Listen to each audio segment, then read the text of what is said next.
the OntoMath ecosystem. Thank you, Eric. Thank you for coming today. I really enjoyed this experience to meet in person so many people that I have previously known only as names from textbooks. And I'd like to present the OntoMath ecosystem, which is joint work with my colleagues from Kazan Federal University. And I'd like to kick off from the motivation. The first is a literal quote from the 2014 report.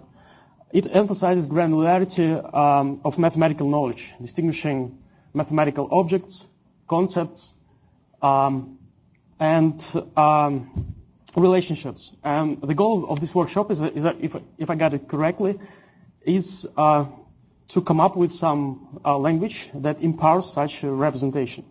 And the major point of my talk is to propose the language of semantic web for these purposes and discuss its advantages, its limitations, and in the context of this task. And the second goal goes from the following question. Why do we limit ourselves only to consider the library of formalized mathematics, if you like, as the holy grail? Why not to pay attention to tools or applications that facilitate everyday lives of mathematicians? For example, these days, almost every software engineer takes advantage of an integrated development environment and while writing the code. And you may think about it as an advanced editor that helps write syntactically correct code quickly. And imagine the same idea for mathematicians. It could help you write a paper in LaTeX by auto-completing mathematical formulas, suggesting related papers, showing definitions of symbols, spell checking words as well as variables, and finally generating templates for proof assistance. Does it sound great? I think so. And does this require highly formalized mathematics? My answer is no. And hence I will present an approach that could make these goals come true. And first I'll shortly describe the principles of semantic web to knowledge management. Then I present contributions, ongoing projects, and applications for mathematical knowledge management made by our research group. And I conclude with suggestions how semantic web technologies can be useful to achieve the primary goal of JDML. Semantic web relies on the theoretical formalism of description logic, which introduces its own terminology. I wouldn't like to go into details here because I'm no expert in description logics, but let's consider it as a decidable fragments of first-order logic with its own terminology that I will be following during my talk. And aside from theoretical roots, the essential ideas of the semantic web approach to modeling of knowledge are as follows. First, every entity must be identified. In other words, we can think of the single large repository of objects, like formulas, definitions of symbols, mathematical concepts, and so on and so forth. And all of them are uniquely named. Next, statements are represented as relations between objects. And that's why this is a limited representation. Of course, relations can be, in this formalism, constrained with axioms, for example, cardinality axioms or transitivity axioms, but this is a principled limitation here. Ontologies are the main models and usually include sets of classes, properties, and axioms. Individuals are concrete examples of classes. In this sense, we may think as close terminology from the object-oriented programming. And these individuals usually are stored in so-called knowledge bases, which are interconnected with each other. And finally, you may think of this as a whole, very large knowledge graph. And it's interesting, there are a lot of data sets exposed in this data model, covering various domains, which is commonly referred to as linking open data and cloud. And the current state of these data sets encourages conversion of existing and future mathematical knowledge into this representation. The math data can be enriched with existing data sets, proliferating data sets such as Wikipedia, for example, Wikidata. I would also emphasize science-wise data set is extremely useful for scientists in mathematical physics. And what is OntoMath? OntoMath is essentially a technology stack aiming at automatic conversion of scientific articles in mathematics to this semantic web representation, preserving as much semantics as possible. This is a basic scheme for document analytics workflow. We started from a collection of mathematical scholarly papers in LaTeX. After that, we applied some natural language processing, information retrieval, machine learning techniques, which we branded under the name OntoMath text mining platform. And finally, we end up with the LOD representation, which roots on the formalism I mentioned before. And the essential part here is how to model data. And you may think of this as an integrated, interconnected set of ontologies. We start from presentation formats, for example, like PDF or LaTeX. And after that, we are trying to dissect the mathematical paper into terms of these specific ontologies. And the first layer is metadata. Article metadata, which is quite conventional, like article title, authors, publication year, publisher, and we just adopted the existing AKT portal ontology here. The next step is how to model logical structure or rhetorical structure, if you like. And we are doing that using our own Makesi ontology, which is basically was inspired by MathLang project and project by Mikhail Omdok. And I will cover this ontology a bit later. The next step is terminology, or in other words, mathematical objects. Fields of mathematics, mathematical concepts, their relations between them, and we are modeling that using OntoMath Pro ontology, our own ontology. And the final step, which is actually proposal, this work is yet to be done, is how to map the definitions from the previous parts, the previous layers, to existing symbolic computation representation, for example, from Coco, Agda, or Mizar, and so on and so forth, from the libraries of formalized mathematics. But this work is yet to be done. Why it's Möbius, I would say. This like interpretation that step by step we doing modeling starts from a human readable symbolic representation and end up with the machine understandable symbolic representation, and finally found ourselves on another surface on this path. I just skip metadata extraction because it's so clear, so obvious. Let's talk about logical extraction.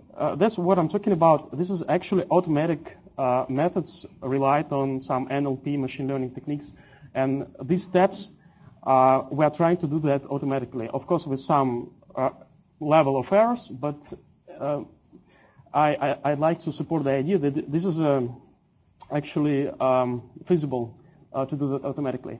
And the first step is dissect the logical structure of mathematical scholarly paper, which is actually falls into two tasks. The first task is a classification task, how to assign correct class to some particular text fragment in terms of semantics of predefined ontology. And the second task, how to extract automatically some types of relations between these text fragments. And we also propose to use, of course, some of the relations are pretty obvious, like proofs. Some of them not so obvious, for example, depends on. And it's interesting that there are some examples in the papers when you could do that automatically. For example, if some the proof refers to some limit 1, and you can do it automatically to extract this relationship or dependency relationship from this proof and from this particular lemma. LaTeX. Actually, LaTeX, because this is easier because LaTeX has some structure in it already. But of course, this is actually independent of the format if you apply some OCR techniques and so on and so forth. And the next step is ontology-based terminology extraction in terms of this ontology of mathematical knowledge. here we just see some examples of terminology like prime numbers, traces, matrices, integer matrix, algorithm. And the final step is trying to analyze the context of these occurrences of mathematical concepts and trying to assign the symbolic notation to these occurrences. And in some cases, you can do that. For example, like in this example, A means integer matrix, P means prime number, N means natural number, and you can try to do that automatically. Assign for example, using some templates like let B sigma is a standard deviation, and so on and so forth. Ontologies as a domain models. Ontology of the logical structure is a quite concise ontology. It contains of 15 most ubiquitous structural elements for any professional mathematical paper. It also contains about 13 types of relationships between these structural elements. It also contains some simple cardinality axioms, transitivity axioms, but the ontology is quite small, quite concise. The next ontology is, of course, ongoing work. Maybe it's never meant to be finished, but we started at least, and I'd like to present our approach how to crowdsource such kind of ontology. OntoMath is essentially a terminological resource, thesaurus, if you like, and currently it covers more than 3,000 mathematical concepts, including from some fields like proof of concept, like number theory, set theory, algebra, calculus, and so on and so forth. It also covers generic scientific concepts like problem, method, statement, formula. And of course, the most part of this ontology are commonly used objects, even including objects from the emerging vocabulary. For example, besides the Samarsky problem or something like that introduced maybe in Russian community, but is not well known in the Western community. Again, I'd like to emphasize that rigorous definitions must be found elsewhere, must be found in computer algebra systems or proof of systems or theorem provers, because actually the expressiveness of description logic can do all the define finally what we'd like to express. And this is an image depicts the hierarchy of fields as an example, which is pretty conventional and close to MSc, for example. And these images are about hierarchy of objects. On the right-hand side, this is a root hierarchy of objects, and on the left, this is a hierarchy of objects elaborated for geometric objects. Examples of the statements, what we can actually express, what semantics we can express in this formalism. We can say, for example, that to establish a connection between two terms, for example, covariance matrix or lambda matrix is a matrix. This is a subclass of in terms of description logic. Or, for example, we can establish a connection between a particular concept and the fields of mathematics. That barycentric coordinates is a term from metric geometry theory. Also, we introduce a relationship between two mathematical concepts. For example, if there is a occurrence of other concept in the definition of the first concept, we can establish this connection. For example, like between Christoffel symbol and connectedness.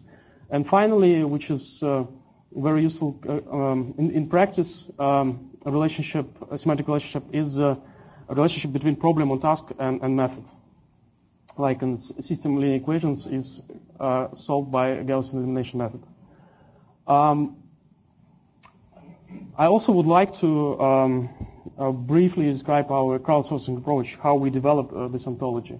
We collaborated with 7 pro-mathematicians from our university, and the first version of the ontology required about 28 man-months. We used the WebProtégé as a collaborative tool and the following scheme how to do that in parallel. We started from fixing the root hierarchy of objects, which contains, for example, set, operator, all of these basic mathematical, let's say, concepts. And after that, we split this work in parallel for experts, and each expert elaborated his own taxonomy as independent branch. After that, we link the objects from independent branch to the root hierarchy objects and merge and interlink the branches to form the whole ontology.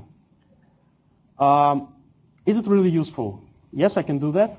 I can support that. For example, we can, after this indexing and conversion process, it allows us to ask, for example, search queries like this. Give me theorems about finding. Of course, these queries should be still expressed in the formalized language like Sparkle, for example. This is a query language for these graph structures.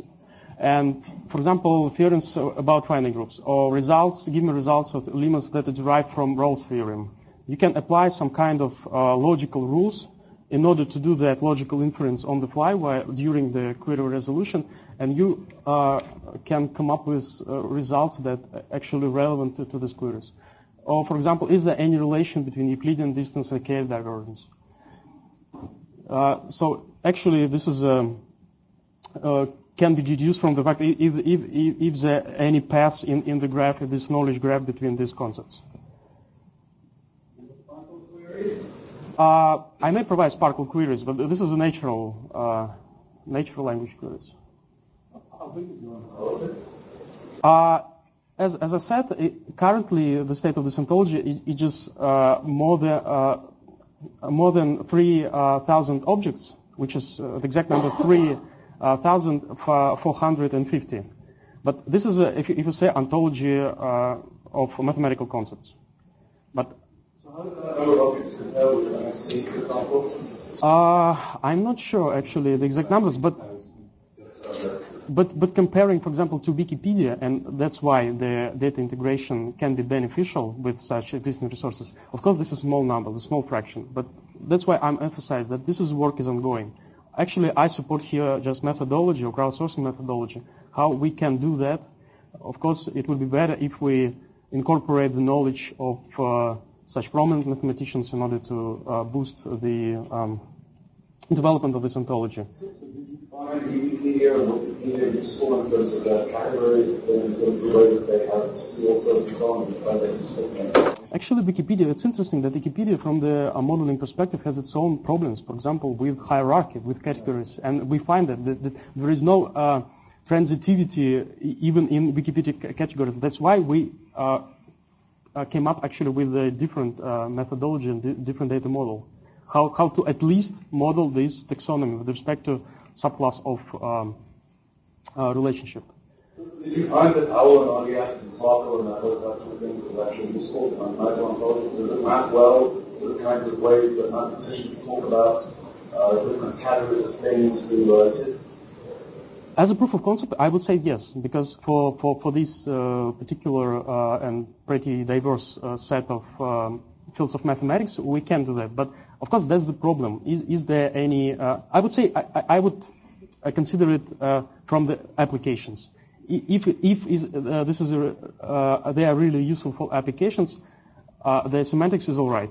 If it's really, doesn't make sense, maybe it will be better to leave such relationships to symbolic computational languages. They're just a notation for graphs, and there's the proof of that value might be that using the Window Nathan Scott's version of the MSC and using it in some sense. Yeah, by the way, I know one of the projects that converted MSC to LOD representation. There is one. By the way, from Jacobs University, right, Mikhail? Yeah. Like Christoph did that. Patrick was involved too. Oh, yeah, sure. Yeah, I remember that. Ask for the theorems about planning to get the statements. Actually, this is the query resolution can be seen as follows: that we index the documents, we analyzed the content of the theorem, And we see the occurrences of finite groups either in terms of words or in terms of symbolic notation that we already resolved. And these queries can be expressed like if there are any theorems that mention or symbolic notation of finite group or finite group exactly in this body. So this is the in the paper because I would say that the main idea here, comparable what we can do, for example, comparing to Wolfram Alpha, that we did it for mathematical papers, like from our in some sense. When the paper starts with, and let's say for G stands for finite group, that you catch all theorems mentioning G in the paper. Again, say again. Theory paper that you'll have at the start of the paper, you'll have a quick sentence saying, in this paper all groups are finite, and then. That's actually an interesting idea for, interesting problem for this NLP techniques. That, as I said, our proof of concept approach was just to consider the context like this one. But of course, you can come up with some set of patterns, natural language patterns, in order to catch such definitions, which even are given only on at the beginning of the paper. And after that, I would say it looks like a scope of variable, right? So within this scope, like in programming language, within this scope, within this file, we consider all the G's are finite groups. So.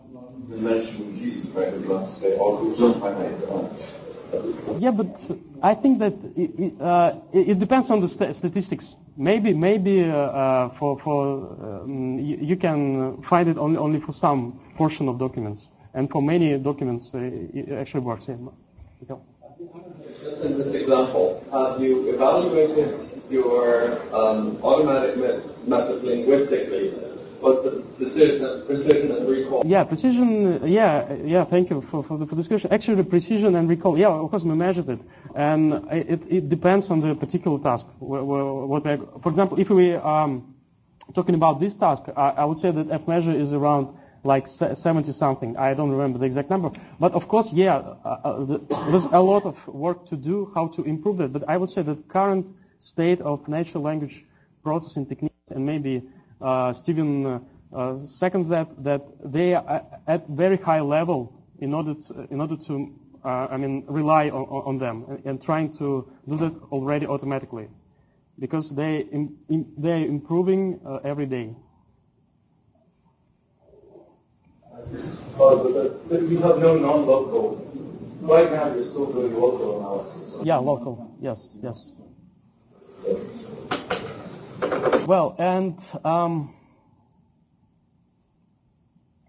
concerning applications, actually we run our experiments on the MathNet RU, which is quite a popular collection of mathematical papers in Russia. I think one of the largest. And for them, we did this automatic extraction of keywords in terms of ontology, and it also introduces this math object profile, and some of the information are from some of the information is from OntoMath Pro ontology. For example, Sobolev's place, which is a norm space. And also it displays some dependent classes like Sobolev space of infinite order. It provides a definition on the natural language, and also it provides links to definitions found elsewhere. And related papers related in terms of occurrences of this paper, which is also can be useful for example, I don't know, maybe if we re-rank these results to some prominent papers. It would be for the beginner. It would be helpful to start from discovering what's good. Yeah. What is encyclopedia of mathematics? Again? What is the encyclopedia of mathematics? Encyclopedia of mathematics. Actually, I don't remember what is the exactly. Oh yeah, that's right. Yeah. By the way, this is one of the example that in Soviet times. Yeah, that's right. Yeah, by the way, Yuri Vladimirovich contributed actually to it. one of the authors of parts. Yeah, in Soviet times, yes. There was a National Institute in Soviet Union, National Institute of Information, which undertook actually something which is speculative in our discussion here in 60s in a report that you would write in collection of accessible papers covering all informatics.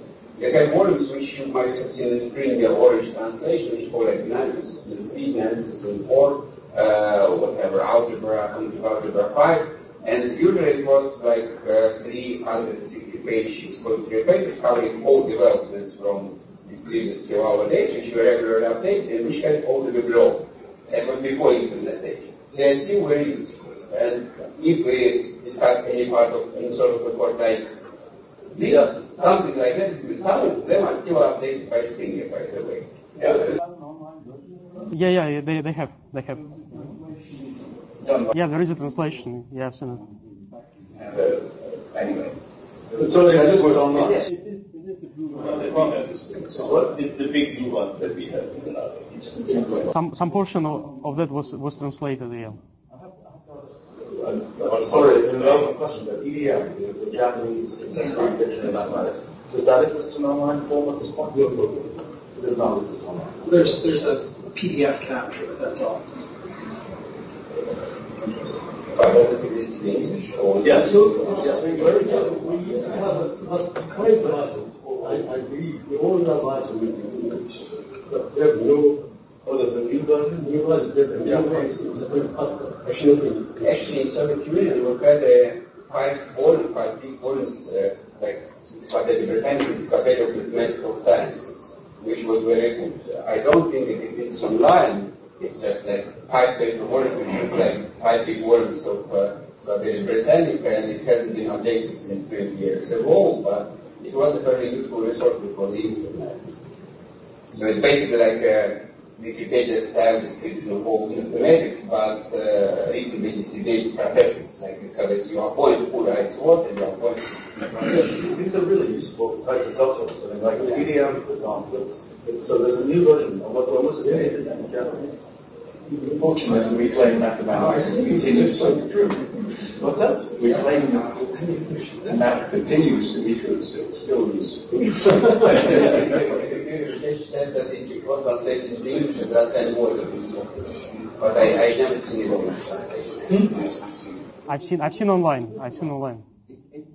It's the that's the blue one. Yeah, okay. I was thinking about the orange one, which was a collection of expository papers, but it's very useful for this ontology type. Yes. Yeah, I would say I could compare this work, Encyclopedia of Mathematica, as a Bourbakis, I would say, in terms of working efforts. So what else? Yeah, I may show you, for example, the what we call semantic search of mathematical formulas that uses the parts of this representation, and let me show you via screencast. So we pre-indexed all the mathematical papers, and we also store them in the index, and we provide this usual query keyword search interface for the user in order to search for relevant formulas to this concept. So as a result, we are providing this resolution, symbolic resolution, that ring is actually R in this formula, and also the user can see the initial document where this formula is occurred in. Of course, essentially, I think this is very similar to capabilities of Wolfram Alpha right now. I tried to, for example, formulas with zeta function and gamma function, and yeah, it actually returns the relevant result. But the main idea here that we are doing that on the mathematical papers from the collections, not from predefined databases of formulas. Well, and another interesting part here that we also can do logical reasoning here. For example, if we see the formula with the commutative ring or abelian ring, we also can do this logical ring, and to infer that this result with commutative ring still relevant with respect to initial query ring. And that's the actually small example where ontology is helpful to provide such kind of light, I would say light reasoning. You can also do go from ring to the group or something like that. Yeah, why not? Because we have this taxonomy. For example, with respect to other transitive relationship like is defined by.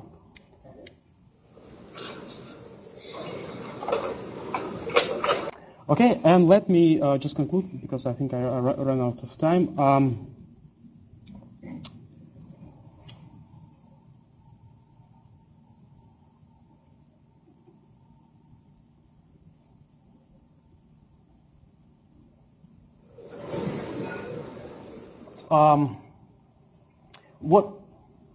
I'm sorry.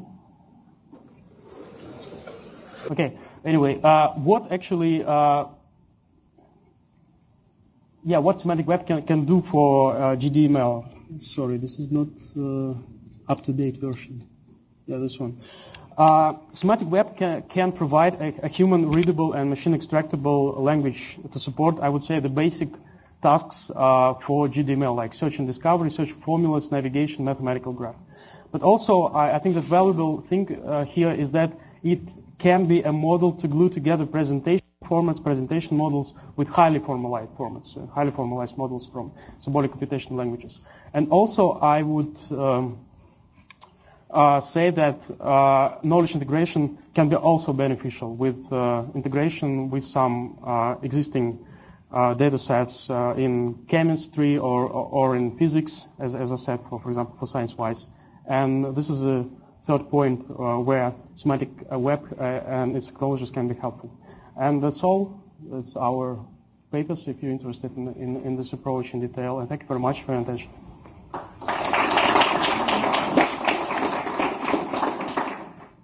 Thank you for a very, very interesting presentation on all the work you've done.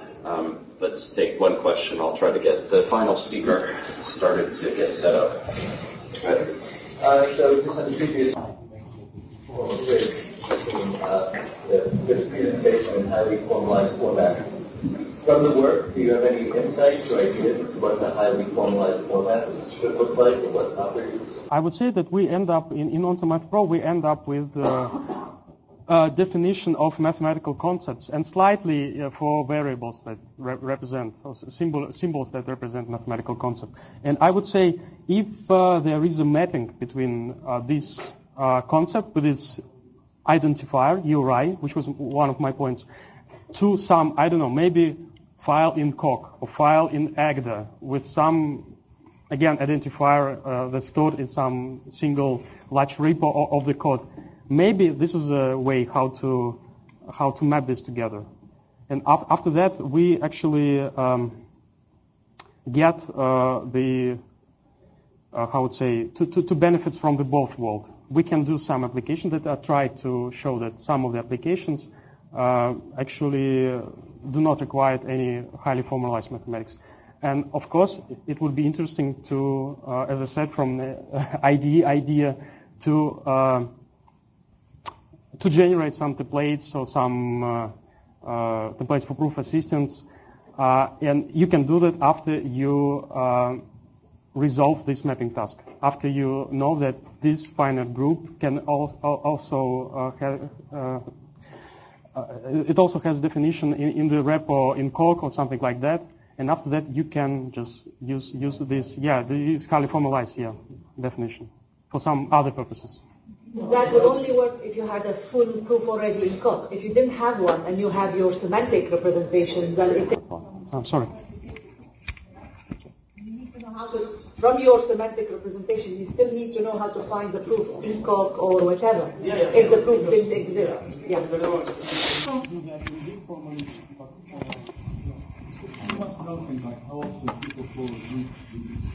Stephen, I'm sorry.